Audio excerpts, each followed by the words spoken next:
कहा जाता है कि जिस झूठ से किसी का घर बसता हो वो झूठ झूठ नहीं होता, लेकिन जिस झूठ से किसी की जिंदगी तबाह होती हो, जिस झूठ से किसी का घर नरक बन जाता हो, किसी का जीवन नरक बन जाता हो, उस झूठ के बारे में क्या कहा जाए। जी हां, सुप्रीम कोर्ट में भाजपा सरकार ने झूठ बोला, वो भी बलात्कारियों और हत्यारों को छुड़ाने के लिए। ये बात मेरी नहीं है, खुद सुप्रीम कोर्ट की जज जस्टिस BV नागरत्ना ने कही है। उनका कहना है कि सरकार ने अंधेरे में रखकर, तथ्यों को छुपाकर, धोखाधड़ी करके, धोखे में रखकर यह फैसला करवाया और बलात्कारियों तथा हत्यारों को छोड़ दिया, जबकि गुजरात की सरकार के पास यह अधिकार ही नहीं था कि वो इन बलात्कारियों को, इन सजा याफ्ता अपराधियों को छोड़ सके। यानी इस पर फैसला लेने का अधिकार गुजरात की सरकार को नहीं था, फिर भी उसने इन बलात्कारियों को और हत्यारों को छोड़ने के लिए उन अधिकारों का प्रयोग कर लिया जो उसके पास थे ही नहीं। अब सुप्रीम कोर्ट ने उस फैसले को रद्द कर दिया है और कह दिया है कि 2 हफ्ते के भीतर इन बलात्कारियों को फिर से जेल में डालो। इसके साथ ही यहां पर सुप्रीम कोर्ट ने यह भी कहा है कि जिस राज्य में सुनवाई हुई इस मामले की, उसी राज्य के पास यह अधिकार है कि इस पर फैसला ले कि इन अपराधियों को, इन हत्यारों और बलात्कारियों को सजा में छूट दी जानी चाहिए कि नहीं। यानी महाराष्ट्र की सरकार चाहे तो फिर से उन्हें छूट दे सकती है या नहीं दे सकती है, कोई फैसला नहीं ले सकती है। महाराष्ट्र में भी भाजपा की सरकार है, यह देखने वाली बात होगी कि वो क्या करती है। लेकिन यह बात कितनी चिंताजनक है कि भाजपा सरकार बलात्कारियों और हत्यारों को छुड़ाने के लिए सुप्रीम कोर्ट तक से झूठ बोल देती है। अब इसी बात को आप अन्य मामलों पर अप्लाई कर लीजिए। पेगासस के मामले में क्या क्या प्रयास किए गए होंगे, राफेल के मामले में क्या क्या प्रयास किए होंगे, और अभी जो अडानी का मामला है जो सुप्रीम कोर्ट से फैसला आया है उसमें क्या क्या हुआ होगा, कितने प्रयास किए गए होंगे, कितने तथ्यों को छुपाया गया होगा, कितना फ्रॉड किया गया होगा, कितना झूठ बोला गया होगा। जबकि कहा जाता है कि अडानी अडानी नहीं, मोदी ही अडानी है और अडानी ही मोदी है, ऐसी बातें आती हैं। तो फिर खुद को बचाने के लिए कितने स्तर तक, किस स्तर तक प्रयास किया गया होगा,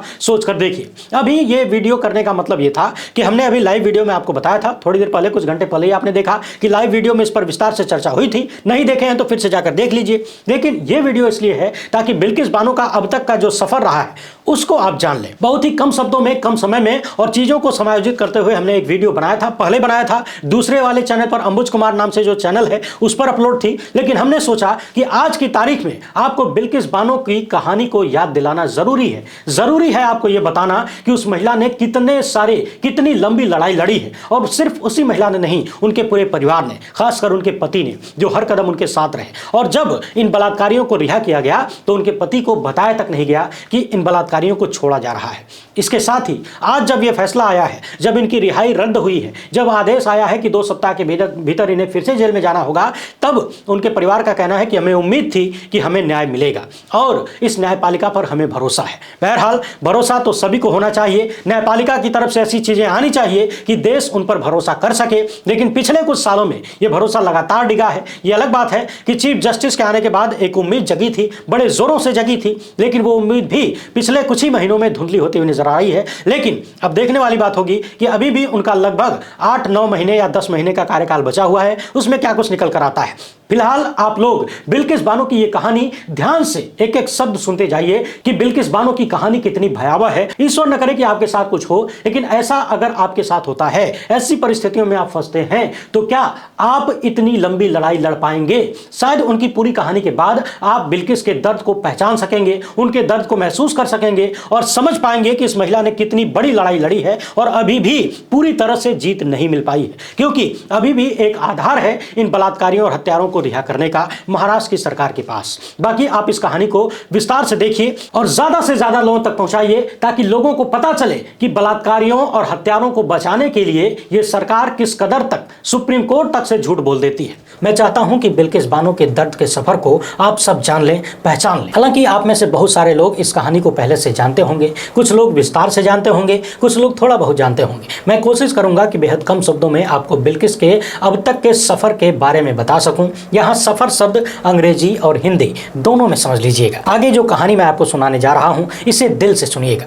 मामला है 27 फरवरी 2002 का। साबरमती ट्रेन में सवार कार सेवक गुजरात वापस जा रहे थे। सुबह लगभग 7:30 बजे के करीब बोगी नंबर 5-6 में आग लगा दी जाती है और इस आग में 59 कार सेवक जिंदा जल जाते हैं। इसके बाद अगले दिन यानी 28 फरवरी को गुजरात में दंगे भड़क जाते हैं। इन दंगों में 1000 से अधिक लोगों के मारे जाने की खबर आई, जिनमें 1/4 संख्या हिंदुओं की थी। 28 फरवरी फरवरी से शुरू हुए ये दंगे 3 मार्च तक लगातार चलते रहे।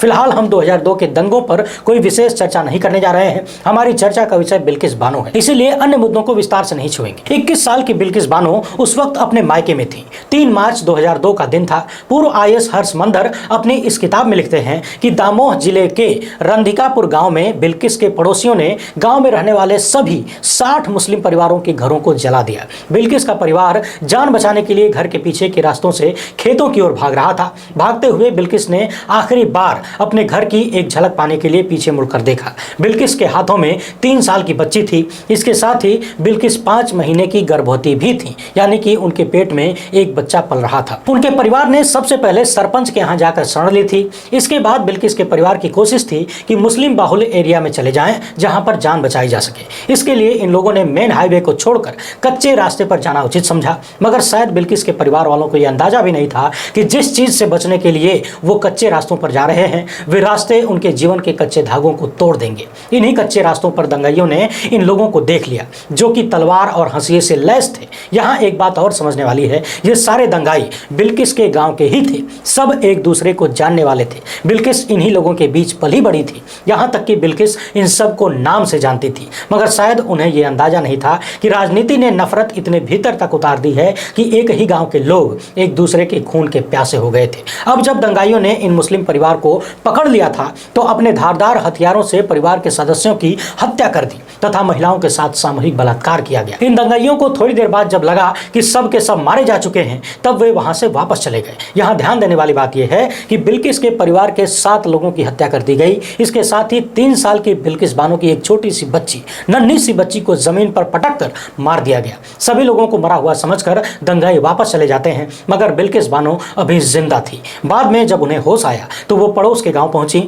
वहां पर अर्धनग्न बिल्किस बानो को कपड़ा वगैरह मिला। वहीं पर उसे एक पुलिस कर्मचारी भी मिलता है, जो बिल्किस को पुलिस स्टेशन लेकर जाता है। वहां FIR दर्ज होती है, मगर आरोपियों के नाम नहीं लिखे जाते। इसके बाद बिल्किस बानो को रिलीफ कैंप में पहुंचा दिया जाता है। इस घटना में बिल्किस के पिता और उनके पति बच गए थे, क्योंकि वो उस वक्त परिवार के साथ नहीं थे। बिल्किस के पति उन्हें खोजते हुए कैंप में पहुंचते हैं, जहां उन्हें बिल्किस मिल जाती है। यहाँ बिल्किस बानो से मुलाकात से पहले ही उनके पति को अपनी पत्नी के साथ हुई सारी घटनाओं के बारे में जानकारी मिल जाती है। इस बात को अपने दिमाग में रखिएगा। इस पुस्तक के अनुसार बिल्किस के साथ हुई इस घटना के बाद स्थानीय पत्रकारों को जब इस परिवार के लोगों की लाशें मिली, तो मामला बाहर आया और पुलिस को मजबूरन कार्रवाई करनी पड़ी। रेप के 4 दिन बाद बिल्किस बानो का मेडिकल कराया गया। मेडिकल टीम ने शवों का पोस्टमार्टम करने में जानबूझकर लापरवाही की। पुलिस ने लाशों को गुप्त स्थान पर इस प्रकार दफना दिया जिससे उनकी पहचान न की जा सके। आरोप ऐसे भी लगाए जाते हैं कि पुलिस ने तथा मेडिकल टीम ने लाशों के साथ इस कदर छेड़खानी की कि सबूत न मिल सके, यानी सबूत मिटाने के प्रयास बड़े स्तर पर किए गए। जिसके बाद 25 मार्च 2003 को जुडिशियल मजिस्ट्रेट ने सबूतों के अभाव में मामले को बंद कर दिया। लेकिन कुछ दिन बाद ही अप्रैल 2003 में यह मामला नेशनल ह्यूमन राइट्स कमीशन के पास पहुंचता है और उनकी मदद से बिल्किस सुप्रीम कोर्ट पहुंचती हैं। सुप्रीम कोर्ट इस मामले की जांच CBI को सौंप देता है और जब यह मामला CBI के पास पहुंचता है तो CBI दफनाई गई लाशों को फिर से खोदकर बाहर निकालती है, जिसमें पता चलता है कि लाशों के सिर को बदल दिया गया था जिससे उनकी पहचान न की जा सके। जनवरी 2008 में CBI की स्पेशल कोर्ट बिल्किस मामले में 11 लोगों को उम्र कैद की सजा सुनाती है, यानी कि अब तक बिल्किस बानो 6 साल की कानूनी लड़ाई लड़ चुकी थी। वीडियो में बने रहिए, आगे अभी बहुत कुछ सुनना बाकी है। बाद में महाराष्ट्र का हाईकोर्ट भी इस सजा को बरकरार रखता है, यानी कि जो उम्र कैद की सजा CBI की स्पेशल कोर्ट ने सुनाई थी, वही सजा महाराष्ट्र हाईकोर्ट द्वारा भी जारी रखा जाता है। इसके बाद आरोपी सुप्रीम कोर्ट जाते हैं। सुप्रीम कोर्ट भी इनकी सजा को बरकरार रखता है। यहाँ एक बात और ध्यान में रखने वाली है, सालों तक चली अदालती लड़ाई में लंबे समय तक ये आरोपी बेल पर बाहर घूमते रहे। जरा सोच कर देखिए, CBI की स्पेशल कोर्ट की सुनवाई से लेकर बॉम्बे हाई कोर्ट की सुनवाई और फिर सुप्रीम कोर्ट की सुनवाई, इन सारी जगहों पर एक महिला किस तरीके से बार बार लगातार अपने बलात्कारियों और परिवार के हत्यारों का सामना कर रही होगी, और वो भी ऐसे दरिंदों का सामना जो खुद बिल्किस के ही गांव के हों। उस दृश्य को महसूस करिए जब ये आरोपी बेल पर बाहर आते होंगे और बिल्किस अपने गांव में इन्हें घूमते टहलते हुए देखती होगी। उस महिला के दिमाग पर क्या असर होता होगा। यहाँ एक बात और समझने वाली है, आरोपियों की यानी सजा पाए हुए लोगों की संख्या 11 थी और उनके खिलाफ लड़ने वाली एक अकेली महिला बिल्किस। ये लड़ाई कितनी भयावह रही होगी, कल्पना करके देखिए। मगर फिर भी ये महिला लगातार लड़ती रही। साल 2019 में सुप्रीम कोर्ट ने बिल्किस बानो को 50 लाख रुपए, घर और सरकारी नौकरी देने का आदेश दिया था। इसके बाद से बिल्किस और उनके परिवार को नए जीवन की उम्मीद नजर आई थी। लग रहा था कि अब धीरे धीरे जिंदगी पटरी पर आएगी, दोषियों को सजा मिल गई है और इन्हें नया जीवन शुरू करने का आधार। मगर शायद बिल्किस को इतना दर्द देने के बाद भी कुछ लोगों को उनकी खुशी मंजूर नहीं हो रही थी, या फिर राजनीतिक लाभ लेने के लिए अभी इस परिवार को और भी प्रताड़ित करना बाकी था। तभी दिन आता है 15 अगस्त 2022 का, और देश के प्रधानमंत्री, जो गुजरात दंगों के वक्त यानी कि जब बिल्किस के साथ ये सब कुछ हुआ, उस वक्त गुजरात के मुख्यमंत्री वही नरेंद्र मोदी थे जो 2022 में भारत के प्रधानमंत्री थे। एक तरफ लाल किले पर भाषण दे रहे थे और दूसरी तरफ बलात्कार और हत्या के दोषियों को गुजरात की सरकार ने समय से पहले रिहा कर दिया।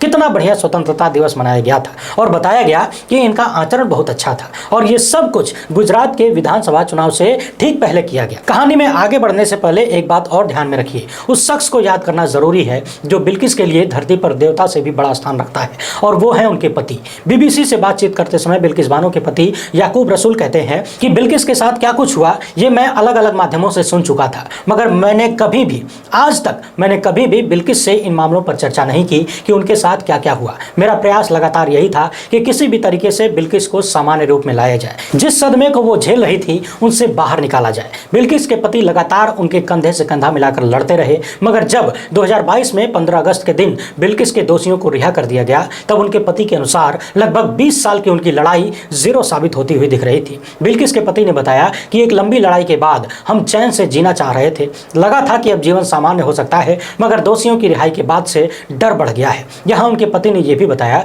कि बिल्किस अब तक सामान्य नहीं हो पाई थी, अभी भी सदमे में जी रही थी। उनके पति ने यह भी कहा कि चूंकि सारे दोषी गांव के ही हैं, तो जब नजर के सामने आएंगे तो एक बार फिर से सारी कहानी घूम जाएगी। बिल्किस की मानसिक अवस्था ऐसी है कि आज भी किसी अनजान पुरुष से मिलने से घबराती हैं, कतराती हैं। यहाँ एक बात और ध्यान में रखने वाली है, गुजरात सरकार ने इन बलात्कारियों और हत्या के दोषियों को अच्छे आचरण का हवाला देते हुए रिहा किया, मगर साल 2014 का गुजरात सरकार का ही बनाया हुआ एक नियम है कि बलात्कारियों को या फिर 2 से अधिक लोगों की हत्या के आरोपियों को हत्या के मामले में, या फिर जिस व्यक्ति को किसी केंद्रीय एजेंसी ने सजा दी हो, उसे अच्छे व्यवहार के आधार पर रिहा नहीं किया जाएगा। कुछ ऐसी ही नियमावली केंद्र सरकार की भी है कि बलात्कारियों को अच्छे आचरण की वजह से सजा में छूट नहीं मिलेगी।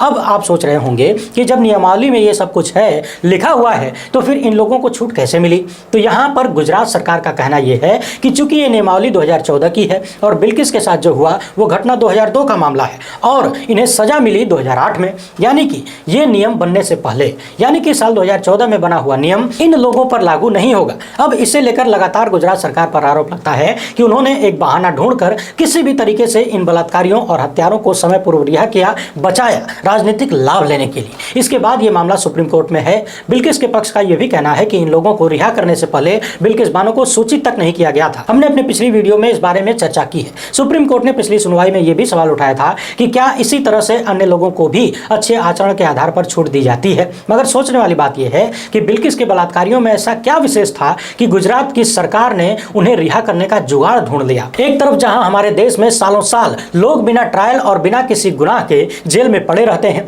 कोई पूछने वाला नहीं होता, और जिनका पूछने वाला होता भी है, यदि सत्ता चाह ले तो उन्हें जेलों में डालकर सड़ा दिया जाता है। जैसे कि उमर खालिद को याद कर लीजिए, साल दर साल बीत गए, न बेल न सुनवाई। उमर खालिद के मामले पर किसी अन्य वीडियो में विस्तार से बात करेंगे। बिल्किस बानो का मामला आने वाले कुछ ही दिनों में सुप्रीम कोर्ट में फिर से सुना जाएगा। अन्य वीडियोज में हम उनकी चर्चा करेंगे। मगर यह सारी कहानी बताने के पीछे का कारण सिर्फ एक था कि इस महिला ने कितना कुछ झेला है, क्या आप उसकी कल्पना भी कर सकते हैं? और इन सब के बाद एक बात और जान लीजिए, बिल्किस बानो अपने बलात्कारियों और परिवार के हत्यारों को फांसी की सजा नहीं चाहती थी। उनका कहना था कि यह सच है कि इन लोगों ने हमारे साथ बहुत ही गलत किया, मगर मैं नहीं चाहती कि मेरी वजह से किसी का जीवन समाप्त हो जाए। मैं उन्हें उम्र कैद ही चाहती हूँ। एक सामान्य पुरुष को 2-4 बार थाने और कचहरी जाना पड़ जाए तो हालत खराब हो जाती है। कोर्ट में 2 तारीखों के बीच मुकदमा लड़ने वालों के साथ क्या क्या होता है, यह आप सबने वास्तविकता में भी देखा है और हिंदी फिल्मों में विस्तार से दिखाया गया है। किस तरीके से धमकियां दी जाती हैं, टॉर्चर किया जाता है, डराया जाता है, धमकाया जाता है, परेशान किया जाता है, यह सब कुछ आप सब जानते हैं। मगर इतना कुछ झेलने के बाद जब इन आरोपियों को रिहा किया गया तो इन्हें लड्डू खिलाते हुए और माला पहनाते हुए तस्वीरें देखकर बिल्किस के दिल पर क्या गुजरी होगी, थोड़ी देर के लिए कल्पना करके देखिए।